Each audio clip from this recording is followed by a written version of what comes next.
We're now going to look at the second in the three-part series on demand and supply side policies. This one's focusing on demand side policies.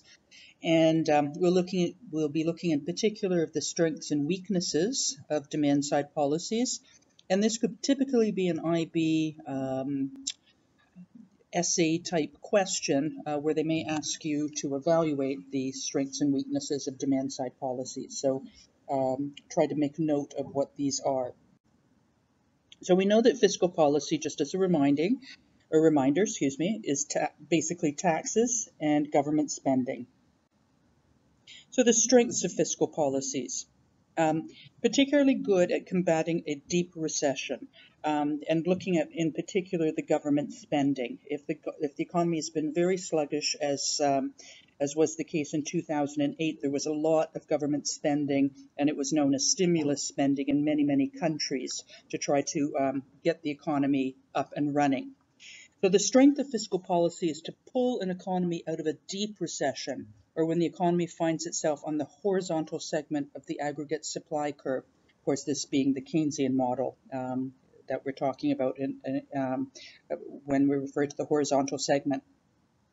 So in the autumn of 2008, fear of a major global recession prompted governments around the world to pursue expansionary fiscal policy in the form of increased government spending, as well as tax cuts, in order to stimulate a low aggregate demand. And so here we see from February 2009, the first of the stimulus spending, with Obama signing some of this money into law. So the strengths of fiscal policy. So combating a rapid and escalating inflation. So inflationary pressures arising when there is an inflationary gap, so too much aggregate demand, can sometimes get out of hand, resulting in rapid increases in the price level over relatively short periods of time. So contractionary fiscal policy may then be used to effectively bring the problem under control. So remember, in the neoclassical model, if we have aggregate demand shifting to the right beyond the natural rate of unemployment or the full employment rate, then we will often have a response of upward pressure on wages, and SAS will shift to the right, and you've got this rapid escalating inflation which can cause many problems. So hence, the fiscal policy may be used to try to cool off the aggregate demand. Weaknesses of fiscal policy. Well, there's a problem of timing, and fiscal policy is subject to a number of delays called time lags. One, there might be a problem in recognizing the problem, so a recognition time lag. So the government authorities and economists need to recognize what the problem is. There might be a decision time lag. The appropriate policy to deal with the appropriate problem must be decided. And in particular, in terms of fiscal policy, these have to be agreed upon, often voted upon in a democratic government, and passed through certain houses in order to be approved. So there can be political issues at play too, of whether these policies will be agreed to. So an implementation time lag. So time lag until the policy takes effect in the economy. There might also be inadequate information. The government bases its policy decisions on statistical information and forecasts about future developments that are often inaccurate. So if we had inaccurate information, we might have inappropriate policies. Political constraints, which I referred to earlier. So government spending and taxation are subject to numerous pressures unrelated to fiscal policy considerations.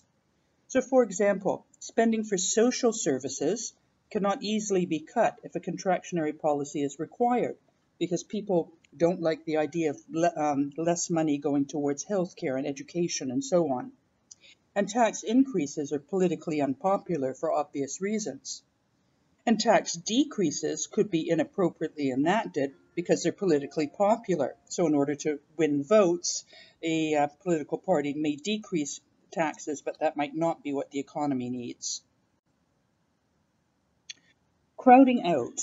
If the government borrows to pursue an expansionary fiscal policy, so they're doing a lot of government spending and maybe they've reduced taxes so they have less money coming in, The government borrowing, in effect, increases the demand for money and leads to an increase in the rate of interest. And we're going to see the relationship between the demand for money and interest rates and the supply for money in the next slide or so. But what could often happen is if the interest rate's been pushed up because of the government's borrowing more money, then this in turn can lead to lower investment spending by firms because it's now more expensive for firms to borrow money. And this could be a crowding out of investment. So you might have aggregate demand shifting to the right because of increased government spending or lower taxes, but then you might have aggregate demand then shifting to the left because of lower investments by firms. So crowding out, if we use a money market diagram, we have quantity of money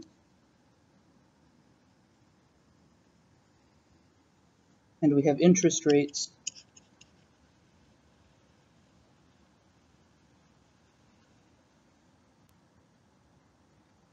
And we have a downward sloping demand curve.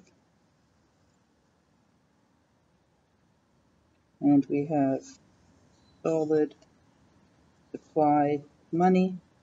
Here is the initial interest rates. So if we have the government borrowing more money, and so the demand for money shifts to the right, we will see that we now have a higher interest rate. And if the firms are finding it difficult to borrow money because it's so much more expensive, they may stop or decrease their investments, and hence they are crowded out. Weaknesses of fiscal policy continued. So in a recession, tax cuts may not be very effective in increasing aggregate demand. Well, in a recession, people lose a lot of faith in where the economy is heading. They may fear that they're going to lose their job. Firms may fear that they're going to go out of business or that their sales are going to decrease. And so even though they're given tax cuts, if people are afraid or firms are nervous, they will tend not to spend. They will sort of hunker down and pull in their spending. So C for consumption may not go up, and I for investment may not go up. Other weaknesses might be this inability to fine-tune the economy. So fiscal policy can lead the economy in the general direction of a larger or smaller aggregate demand, but it cannot fine-tune the economy.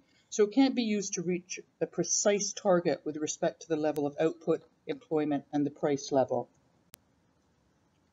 So monetary policy, looking at that now, as a reminder, it's the supply of money, and it's also interest rates. Strengths of monetary policy. It's relatively quick to implement.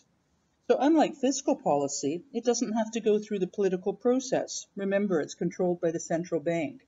And the person who controls the central bank is not an elected official. It is, however, subject to some time lags, which we will look at. So the strengths, no political constraints.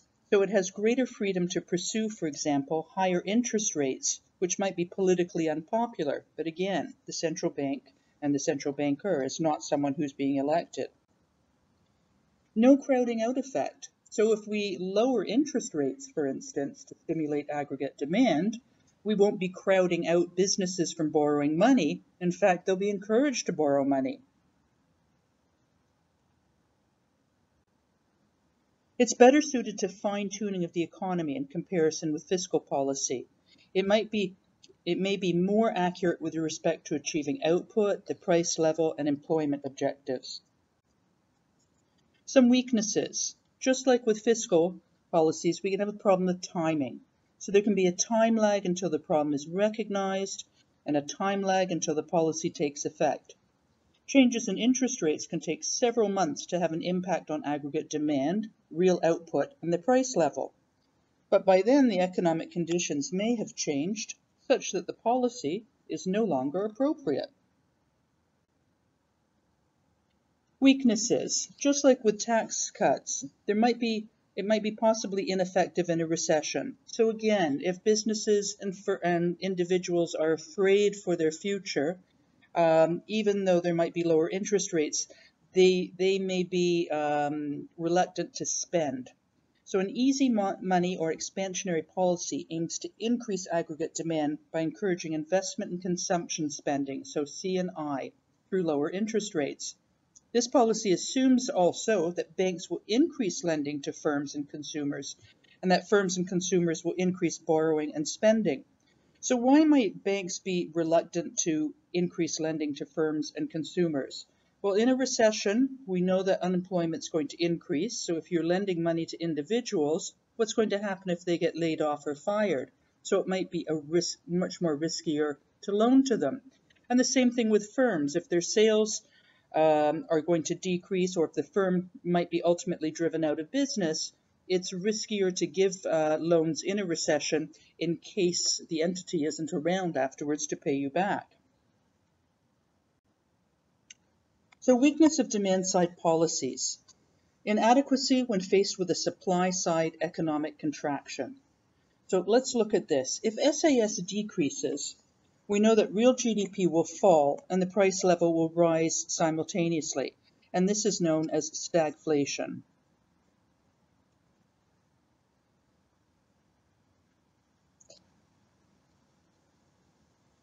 So just a very quick little diagram here.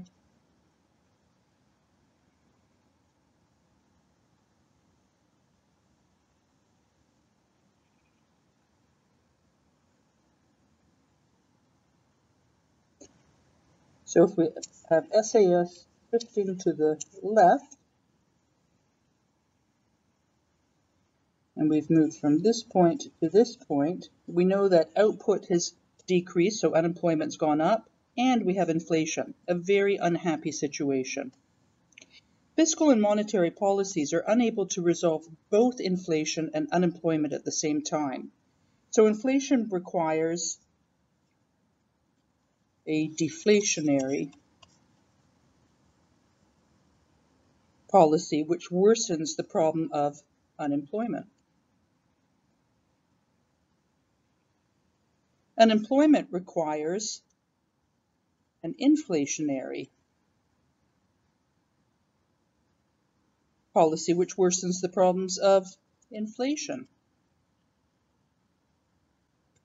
So if we look at, for instance, the graph that I just drew, the little tiny one, and if we look at, well, what would happen if you were from this point here, so we call this A, we'll call this B, if we were trying to fix this, and let's say we just add in the LAS curve here, if we were to increase aggregate demand at this point to bring it back to the natural rate of unemployment,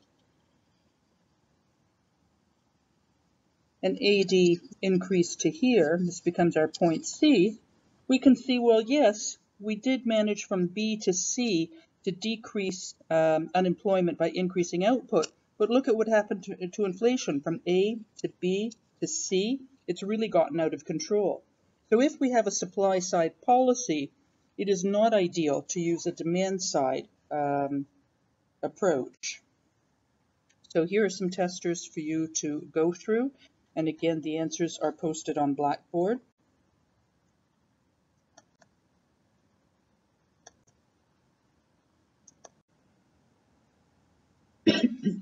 What we will also see is that there are many demand-side policies that have long-term economic growth.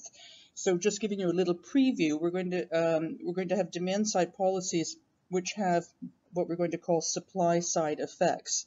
Now, the following presentation will focus on supply-side policies. So what we mean by supply-side effects is that you do achieve long-term economic growth, and we'll have like the LAS curve shift to the right, or the Keynesian supply curve shifting out through demand-side policies as well. So demand-side policies in and of themselves focus mainly on short-term stabilization, so reducing those fluctuations of the business cycle to smooth them out. But however, they can also contribute to long-term growth of potential GDP. So it's a PPF shifting out or the LAS curve shifting to the right. So depending on what the demand side policies are, sometimes this is possible to increase growth of potential GDP. Demand-side policies can do so indirectly by providing a stable macroeconomic environment, and directly by leading to aggregate expenditures that result in the growth of potential GDP. Now we're going to look at this much more in detail towards the end of this presentation, but certainly in the next presentation. Demand-side policies directly impacting the growth of potential GDP. These policies can directly encourage investment through lower business taxes. So this is a fiscal policy. Or lower interest rates, a monetary policies. So remember, fiscal and monetary are both demand-side policies, thereby contributing to new capital formation, so new investment, and research and development that promotes technological innovations that increase potential output and long-term economic growth. So we know if we have new capital formation, so more investment and more research and development and more sort of technological innovations, we know that we have improved the factors of production, that the PPF curve will shift to the right, that the LAS curve will shift to the right. Government spending can be directly spent on activities which can increase potential output, such as development of infrastructure. So once again, if we have government spending, we know that's a component of AD, and aggregate demand will shift to the right. But if the money is spent on things like infrastructure, we have just improved the factors of production, and so the PPF curve will shift out, and LAS will also shift to the right. Government spending can be directly spent on activities which increase potential output, such as research and development, training and education programs that increase the quality of the labor force, and can also help lower the natural rate of unemployment. So again, we'll have government spending affecting aggregate demand, but then we're also improving or increasing the factors of production. So what's happened is that these demand-side policies, these certain demand-side policies, initiated a sequence of events that resulted not only in the increase of AD, but also increases in growth of potential output. So what's happened is we have had everything shifting to the right.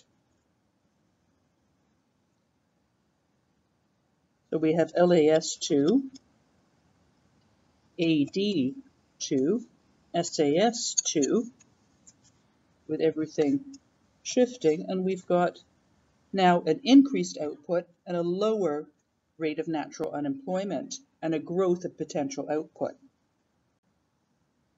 So again, some testers, or a tester for you to see, and look on Blackboard for the answers.